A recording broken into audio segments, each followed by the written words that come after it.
Қайырлы күн, құрметті көрермендер. Бүгін сіздермен бірге ыстық тамақ манпар жасайтын боламыз. Видеоның соңына дейін қарап, тіркеліп, лайк басып, комментарий жазуды ұмытпаңыздар. Бізге 200 грамм ет, 1 қызанақ, 1 пияз, 2 картошка, 1 болгар бұрышы керек болады. Етімізді майдалап турап аламыз.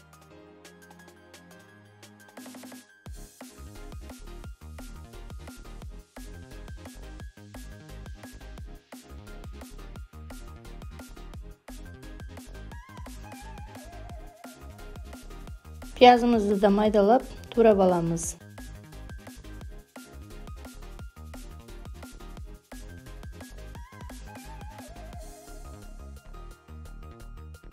Kazanımızga mayda kuyamız, kızdırıp alıp üstüne piyaz salamız. Piyazımızı жақсылап қуырып alıp onun üstüne etimizni salamız.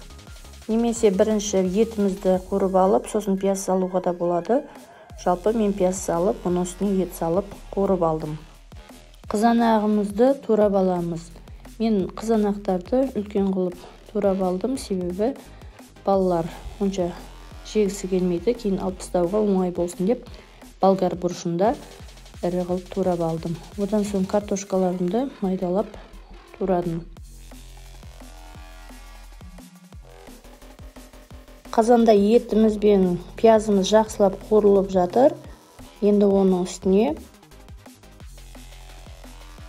болгар бұрышы мен жаңа қызанағымызды салып аламыз. Оның үстіне 1 қасық тұз салып, жақсылап араластырамыз. Тағы да жарты қасық томат салып, жақсылап араластырып аламыз. Сосын кішкене қуырылуын күтеміз. Қазанымыз қуырыламын дегенше мен 300 грамм ұн алып, оған 1 қасық тұз салып, қамырымды илеп аламын.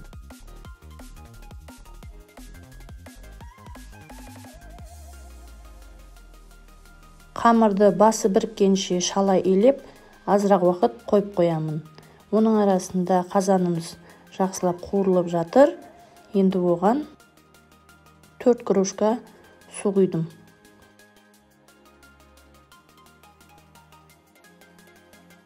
Енді қазанымыз қайнайым дегенше, жаңағы басы біріккен қамырды алып, қайтадан жақсылап илеп аламын. Осылай тындырып, қамырды солай илеймін.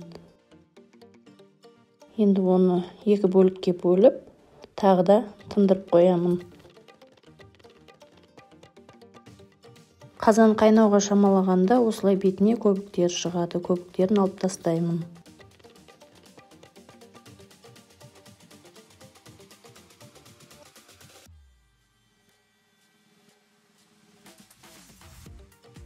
Енді қамырымыз біраз бойын алды, енді оны жаямыз. Құрметті көрермендер, менің каналымның дамуына өз үлестеріңізді қосып, тіркеліп, лайк басып, комментарий жазуды ұмытпаңыздар. Осылайша қамырымызды жұқалап жайып аламыз. Орташа қалыңдықты жаямыз. Тым жұқа, тым қалың болмау керек. Қазанымыз жақсы қайнап жатыр, енді оның үстіне картошкасын саламыз.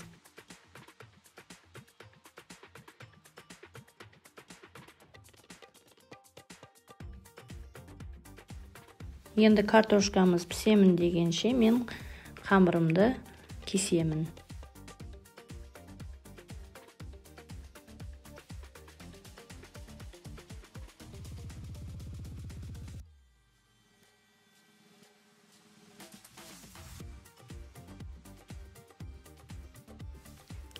Қамырды осылайша майдалап, 4 бұрыштап кесіп аламыз. Міне қамырымыздың бәрін кесіп болдық. Енді оны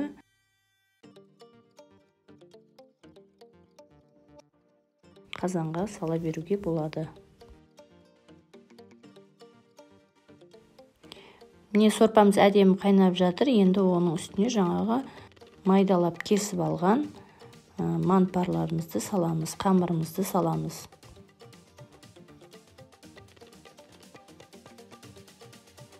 Енді қазанымызды 5-10 минут аралығында қайнатсақ жетеді. Міне манпарларымыз дайын болды.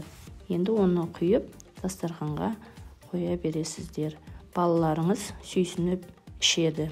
Тез әрі оңай дайындалады. Каналыма тіркеліп кетуді ұмытпаңыздар.